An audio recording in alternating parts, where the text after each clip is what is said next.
இன்னைக்கு நம்ம ace of diamond 17th episode தான் பார்க்க போறோம். மறக்காம வீடியோக்கு ஒரு லைக் தட்டி விட்டுருங்க. இப்போ நம்ம பசங்க தானே பேட்டிங் பிடிச்சிட்டு இருக்காங்க. ஆப்போனன்ட் டீம்ல இருந்து இட்டாச்சி அப்படின்னு சொல்லி அந்த டீமோட ஏஸ் தான் பால் போட்டுக்கிட்டு இருப்பானா. அவன் செம்ம கான்ஃபிடென்ட்டா இருக்கிறான் அப்படின்னாலே அவன் முகத்துல ஒரு மாதிரி விகாரமான சிரிப்பு வச்சுக்கிட்டு தான் பால் போடுவான். ஆப்வியஸ்லி அங்க இருக்கிற பேட்ஸ்மேன்ஸ் அவன் பசங்களை வந்து கதற விட்டுக்கிட்டு இருப்பான்.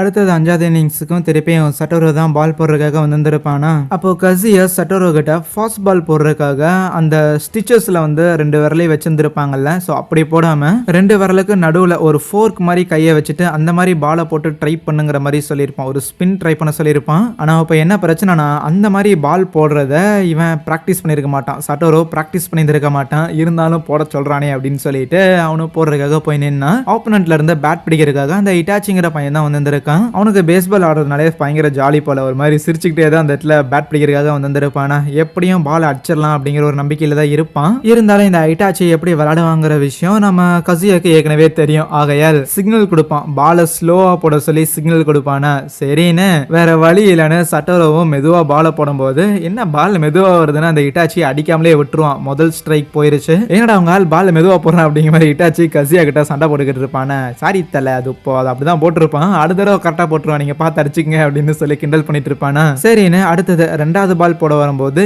இந்த தடவை மறுபடியும் கசியா சிக்னல் கொடுப்பான். ஆஸ் யூசுவல் ஸ்பீடா போடுன்னு. பட் 2 விரலுக்கு நடுவில் ஒரு ஃபோர்க் ஸ்டைல அந்த பாலை பிடிச்சு போட்டிருந்திருப்பான்ல அதே மாதிரி போட சொல்லக்குள்ள சரின்னு சட்டோரோவும் போடுறான். அது பாட்டுக்கு பிச்சு குத்தி லைக் பின்னாடி போயிருச்சு. அம்பையருக்கு பின்னாடி போயிருச்சு.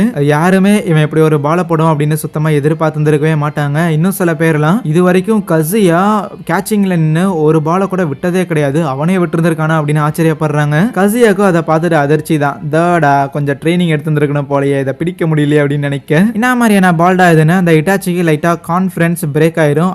அவனுக்கு கான்ஃபிடன்ஸை பிரேக் பண்ண வைக்கணுங்கிறங்காட்டி தான் இப்படி ஒரு பாலையே கசியா போட சொல்லியிருந்திருக்கான். நம்ம டீம்ல இருக்கிற பிரசிடென்ட்டுக்கும் கோச்சுக்கும் கூட இது தெரியாது போல. அவங்க கொஞ்சம் சர்ப்ரைஸ் ஆகுதான் செய்யறாங்க.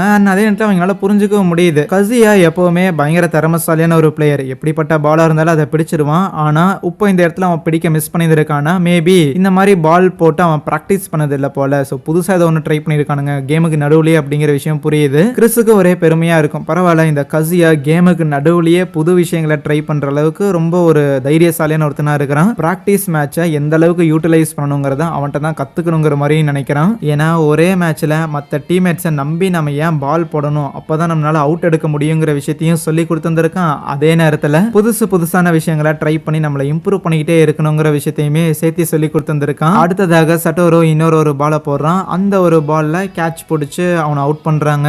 ஸோ அவுட் பண்றது மூலமா டீம்ல இருக்கிற எல்லாருமே இப்போ சட்டோரோவை பாராட்டுறாங்க. என்னடே முதல்ல இருந்து இதே மாதிரி ஒரு பாலை போட மாட்டேடா, என்ன ஒரு அருமையான இன்னிங்ஸ்னு எல்லாருமே சட்டோரோவை பாராட்டுக்குள்ள அவனுக்கே ஒரு வெக்கமா வந்துடும். ஹீரோக்கெல்லாம் சட்டோரோவோட இந்த பிளேங்கிறது செல்ஃப் டவுட்டே கொடுத்துரும். ஆஹா என்ன இவனே இப்படி சூப்பரா போடுறானே, நம்மளும் ஏதாவது பண்ணணும் அப்படின்னு யோசிக்க ஆப்வியஸா சட்டோரோ நல்லா போட்டிருக்காங்கிற விஷயம் இப்போ டீமோட ஏஸா இருக்கிற டன்பாக்குமே புரியுது.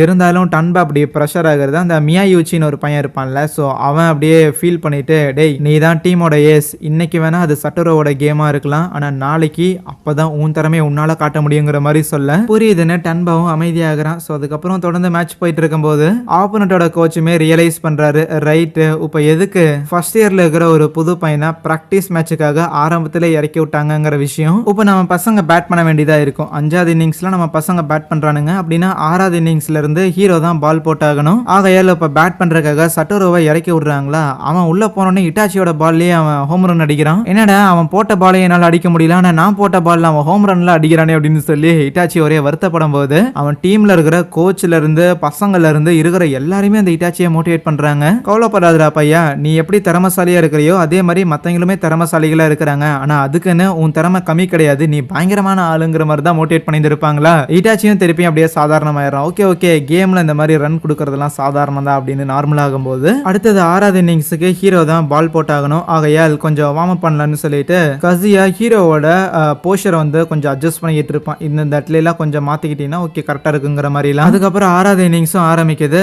சட்டோருக்கு பதிலாக ஹீரோவை உள்ள இறக்குறேன் அப்படின்னு கோச் சொல்லும்போது ஆப்போனன்ட்டோட கோச்சுக்கு புரியல. என்னடா அது இப்போதான் அந்த புது பையன் நல்லா தான் ஆடிக்கிட்டு இருந்தான், தேவையில்லாம எதுக்கு வேற ஒரு பிக்சரை உள்ள இருக்கிறாங்க அப்படிங்கிற மாதிரி அவரு ஒரு பக்கம் யோசிச்சுக்கிட்டு இருக்கேன். அதுவே கோச் போதும் அப்படின்னு சொல்லி சட்டோரோ பெஞ்ச்ல எல்லாம் உட்கார வைக்கல, ரேதர் ஃபீல்டிங்ல போய் நிக்க வைக்கிறாரு. இதை கவனிச்ச கிறிஸுக்கு புரியுது. ரைட்டு எப்படியும் இந்த ஒரு சம்மர் டோர்னமெண்ட்ல சட்டோரோவோட பேட்டிங் திறமைங்கிறது நல்லா இருக்கிற காரணத்தால கோச் அதையும் யூஸ் பண்ண தான் போறாரு போல. அதனால தான் அவனை ஃபுல் கேமில் உட்கார வைக்க பார்க்குறாருங்கிற விஷயம் புரியுது. ஸோ இப்போதைக்கு ஹீரோவும் சரி நான் பால் போடுறேன் அப்படிங்கிற மாதிரி அவனும் வருவானா. ஹீரோ பால் போட வராங்கிறத பார்த்தோன்னே திருப்பி ஆப்பனண்ட்டோட கோச்சுக்கு ஒரு மாதிரி எரிச்சலாக இருக்கும். நாங்கள் போன சம்மர் டோர்னமெண்ட்டோட ரன்னர் அப்ஸ்டா, செகண்டில் வந்தவங்க எங்களை கூட்டிகிட்டு வந்துட்டு ஃபர்ஸ்ட் இயர் பசங்க கூட ஆட வைக்கிறீங்க பார்த்தீங்களா அப்படிங்கிற மாதிரி காண்டாயிட்டு இருப்பாரு. ஸோ என்னன்னாலும் எந்த ஒரு தப்பும் பண்ணிடக்கூடாதுன்னு ஹீரோ அந்த இடத்துல அவன் உடம்பெல்லாம் வளைச்சு அப்படியே ஒரு பாலை போடுறான்.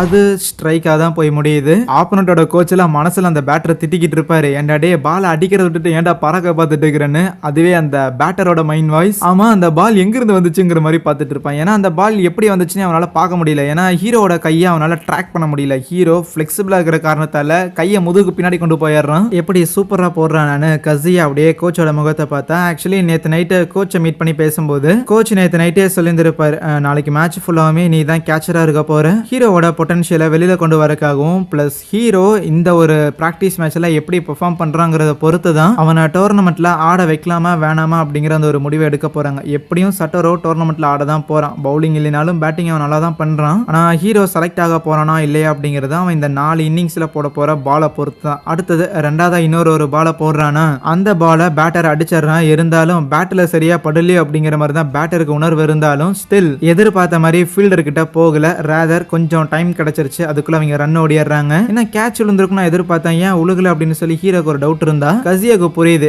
நீ அது இன்னும் கொஞ்சம் கம்மியா கீழே போட்டுருந்துருக்கணும்டா, எதுக்குடா மேல போடுற, மேல போட்டுனா இன்னும் டிஸ்டன்ஸ் தாண்டா கவர் ஆகுங்கிற மாதிரி யோசிச்சுட்டு இருப்பான். ஆனா அடுத்த பால ஹீரோ போட வரும்போது அப்போ கசியா அந்த இடத்துல ஒரு சிக்னல் காட்டுவானா. ஆனா அந்த சிக்னலுக்கான குறியீடுங்கிறது கிறிஸ் தான் ஹீரோக்கு சொல்லி கொடுத்துருப்பான். ஸோ அந்த ஒரு ட்ரிக்கை தான் இப்போ பயன்படுத்தலாம் அப்படின்னு இருக்கேன். சரின்னு ஹீரோவும் பால் போடுறதுக்காக செட் ஆயிட்டு அப்படியே த்ரோ பண்ற பொசிஷனுக்குலாம் வந்துடுறான். சரி அவன் த்ரோ பண்ற பொசிஷனுக்கு வந்துட்டான். இப்போ நான் ஓடினா கரெக்டா இருக்கும்னு ஆப்போனன்ட் டீமோட ரன்னரும் ஃபர்ஸ்ட் பேஸ்ல இருந்து செகண்ட் பேஸ் ஓடுறதுக்காக போனா சடனா நம்ம ஹீரோ இன்ஃபீல்டிங்ல இருக்கிற கேப்டன் டெட்சியாக்கு பால போடுவானா. அவ்வளவுதான், ரன்னர் அவுட் ஆயிட்டானா அப்படின்னு பார்த்தா அதான் கிடையாது. பால்க் அப்படின்னு சொல்லி பேஸ் பால்ல ஒரு ரூல் ஒன்று இருக்கு. பால் த்ரோ பண்ற மாதிரியான பொசிஷனுக்குலாம் வந்ததுக்கு அப்புறம் டைரக்டா கேச்சருக்கு தான் பால போடணுமே தவிர சைட்ல இருக்கிற மற்ற ஃபீல்டர்ஸுக்குலாம் போட்டுக்கிட்டு இருக்க கூடாது. ஆனா இந்த ரூல் ஹீரோக்கும் தெரியும். பட் என்ன பிரச்சனைனா அவனுக்கு அதை எப்படி கரெக்டா பண்றதுன்னு தெரியல. ஸோ கிறிஸுக்கு தான் ஒரே அசிங்கமா போச்சு. ஏன்னா இப்படி ஒரு ட்ரிக் இருக்குது, இதை முடிஞ்சா பண்ணு அப்படின்னு கிறிஸ் தான் சொல்லி கொடுத்துருப்பாரு. கோச்சு கிட்ட எல்லாம் மன்னிப்பு கேட்டு இருப்பாரு. சாரி தலை,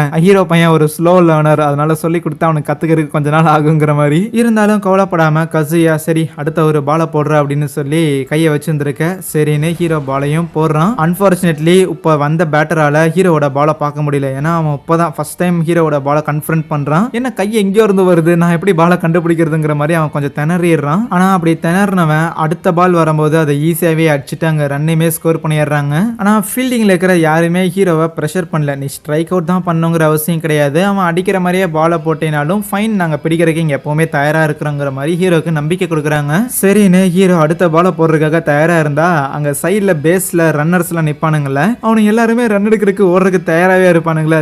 எவனுக்கு போடுறதுன்னு தெரியலன்னு யோசிச்சுட்டு அங்க ஃபர்ஸ்ட் பேஸ்ல ஒருத்தன் நின்னுகிட்டு இருப்பான். அவனை பார்த்து முறைச்சு பார்ப்பான், எங்கேயாவது ஓடினா பாலை போட்டுருவாங்கிற மாதிரி முறைச்சு பார்த்துட்டு அதுக்கப்புறம் வேகமா ஒரு பாலை வீசுறான். அவன் வீசின பாலை அங்க இருந்த பேட்டர் அடிக்க செய்ய டைரக்டா ஹீரோவோட நெஞ்சுக்கிட்டே வந்து விழுகும். செம்தியா அடி வாங்கி சுருண்டு விழுந்துட்டானா கிடையாது, அவன் கிளவுல பாலை பிடிச்சிட்டான். அந்த ஒரு ஃபிராக்ஷன் ஆஃப் செகண்ட்ல ஓகே நான் பாலை பிடிச்சிட்டானா இப்போ என்ன பண்றது அப்படின்னு சொல்லி டவுட் ஆனவனும் டவுட் எல்லாம் படக்கூடாது, பிராக்டிஸ் பண்ணபடி 3வது பேஸுக்கு தூக்கி எறிய வேண்டியதானே. அப்படியே சைட்ல திரும்பி 3rd பேஸ்ல இருக்கிறவங்களுக்கு பாலை தூக்கி போட செகண்ட் பேஸ்ல இருந்து 3rd பேஸ் வந்திருப்பாங்களே அவனையும் அவுட் பண்றாங்க. அப்படி ஹீரோ போட்ட பாலை அந்த குராமுச்சி தான் பிடிச்சி அவுட் பண்ணி இருப்பானா. ஆனா அவன் பிடிச்ச கையோட டைரக்டா கேப்டன் டெட்சியாக்கும் தூக்கி வீச அவனும் அங்க இன்னொரு பிளேயர் அவுட் பண்ணி விடுறான்.